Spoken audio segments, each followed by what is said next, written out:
Muy buen día tenga cada uno de ustedes. En esta oportunidad, como grupo A1, tenemos a bien compartir con ustedes la sección 25 y la sección 29 de NIF para las pymes. A continuación. Buenos días, licenciado. Yo les voy a hablar sobre la sección 25 de costos por préstamos de NIF para pymes. El alcance de esta norma. El alcance de esta norma nos indica la contabilización de los costos procedentes de los préstamos. Son costos por préstamo, los intereses y otros costos en los que la entidad incurre que están relacionados con los fondos que ha tomado. También incluyen los gastos por interés calculados utilizando el método de interés efectivo, las cargas financieras con respecto a los arrendamientos financieros. También las diferencias de cambio procedentes del préstamo de moneda extranjera, a medida en que se consideren ajustes de los costos por interés. En el reconocimiento de esta norma nos habla sobre que se reconocen todos los costos por préstamos como un gasto, y esto va directamente al estado de resultados y tiene que quedarse registrados en el periodo que incurre.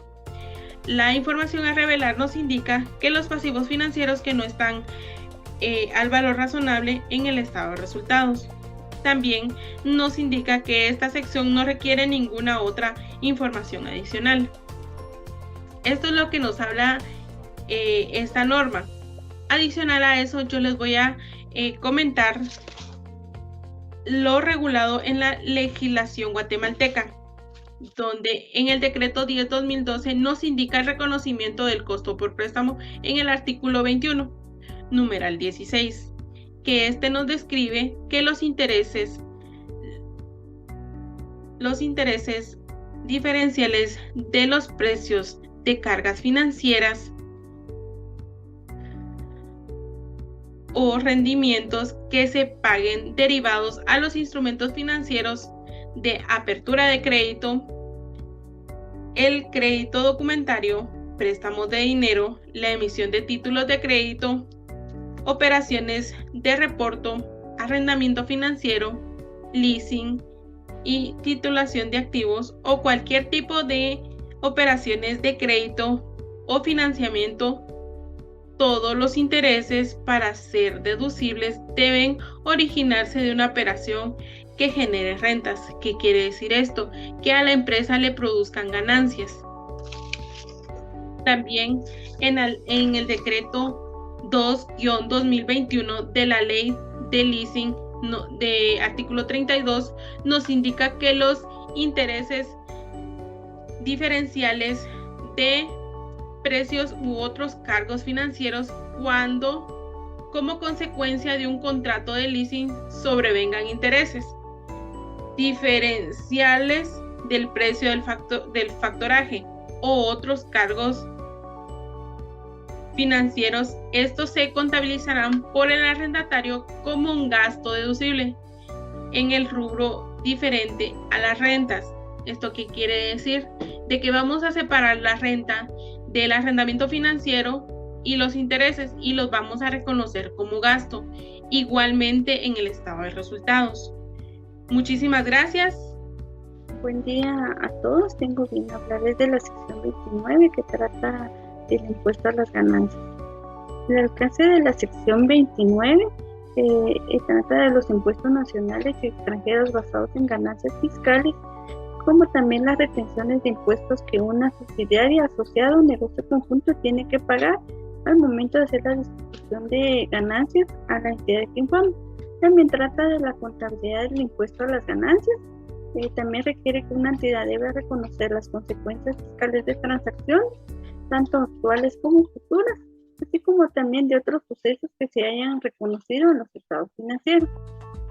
Estos importes fiscales reconocidos comprenden el impuesto corriente, que es el impuesto por pagar recuperado por las ganancias o pérdidas fiscales correspondientes a periodos corrientes o periodos futuros, y también el impuesto diferido correspondiente a impuesto por pagar o por recuperar correspondiente a periodos futuros. Esta sección también trata de la contabilidad de las diferencias temporarias de las subvenciones del gobierno de acuerdo a la sección 24. Reconocimiento y medición del impuesto corriente. Una entidad va a reconocer un pasivo cuando existe un impuesto por pagar por ganancias fiscales del periodo actual o anterior, y va a reconocer un activo cuando el importe pagado correspondiente al periodo corriente o anterior exceda el importe por pagar, y también va a reconocer un activo por beneficio de pérdida fiscal por impuesto pagado en periodos anteriores.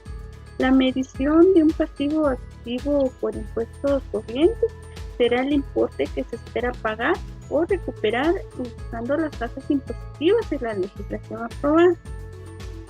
Reconocimiento de los impuestos diferidos. Una entidad va a reconocer un activo o pasivo cuando éste espera recuperar o cancelar el importe en libros y que existan pagos fiscales futuros mayores o menores, y estas consecuencias fiscales la entidad debe reconocerlo como un pasivo o activo por impuesto diferido. Y una entidad va a reconocer un activo pasivo por impuesto diferido cuando existe un impuesto por recuperar por pagar en periodos futuros. Esto como consecuencia o resultado de transacciones o sucesos pasados, que en base a esto surjan diferencias entre importes en libros y los importes fiscales, y estas diferencias se denominan diferencias temporales. Muchas gracias. Muy buen día tengan cada uno de ustedes. En esta oportunidad tengo bien compartir el tema de reconocimiento de impuestos diferidos. El principio de reconocimiento general de impuestos diferidos. Una entidad reconocerá un activo o un pasivo por impuestos diferidos, ya sean por impuestos por recuperar o impuestos por pagar en el futuro, que surgen como hechos o sucesos pasados. Este impuesto surge como una diferencia de activos y pasivos reconocidos en los estados financieros, tanto los reconocidos por la entidad, asimismo los reconocidos por las autoridades fiscales.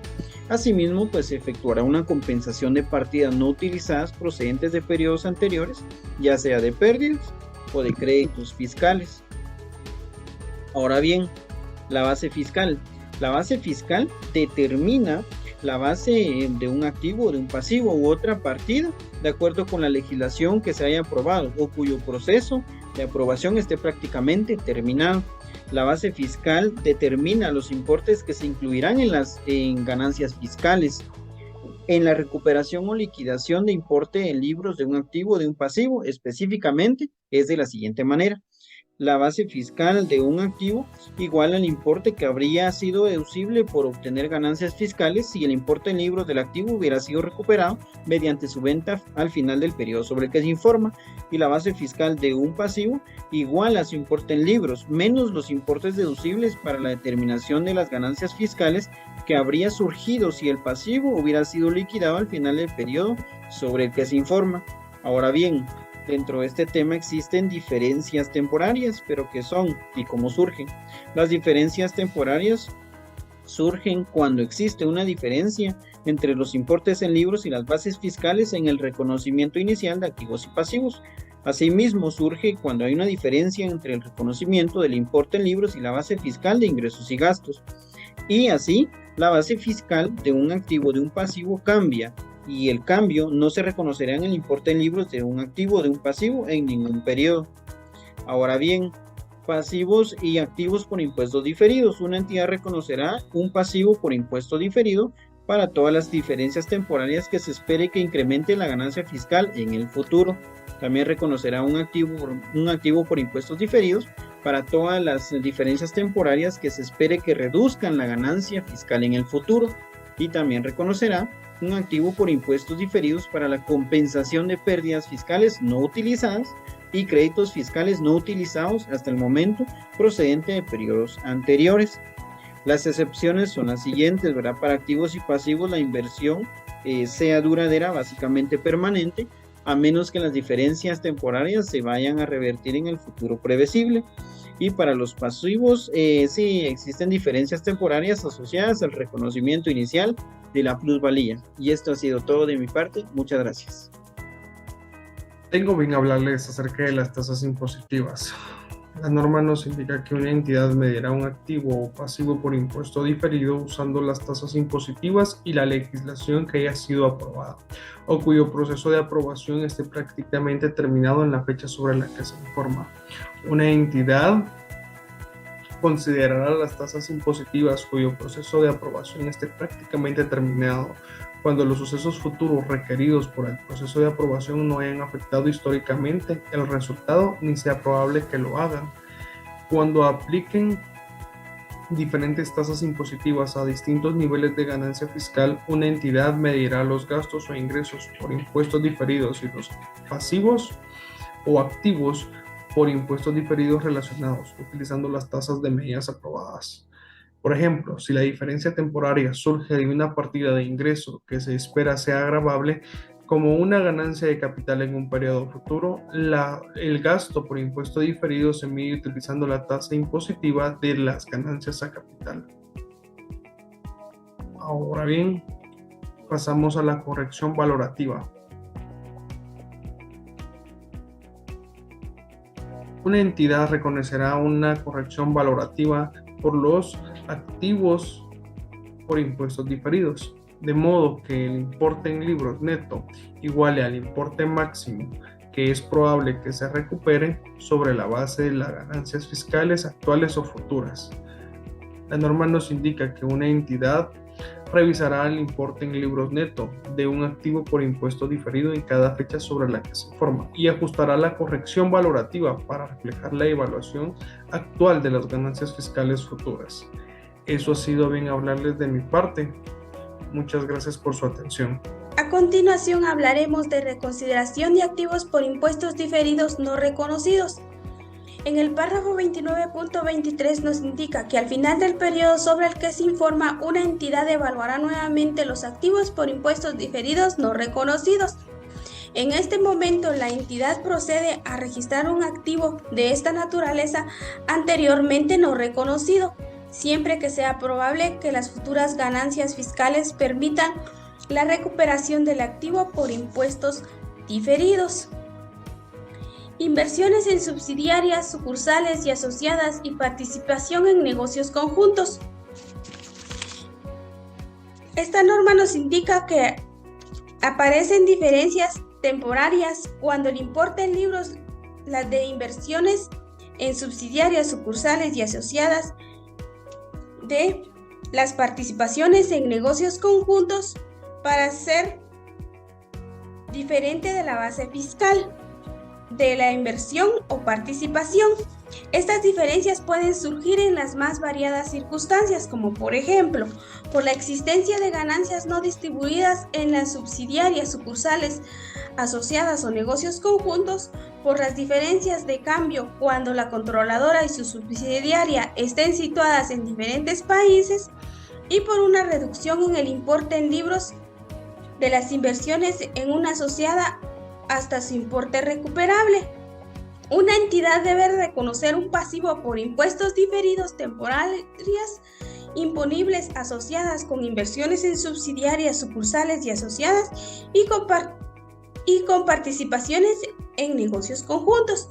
Una entidad reconocerá un activo por impuestos diferidos para todas las diferencias temporarias deducibles procedentes de inversiones en subsidiarias, sucursales y asociadas o de participaciones en negocios conjuntos.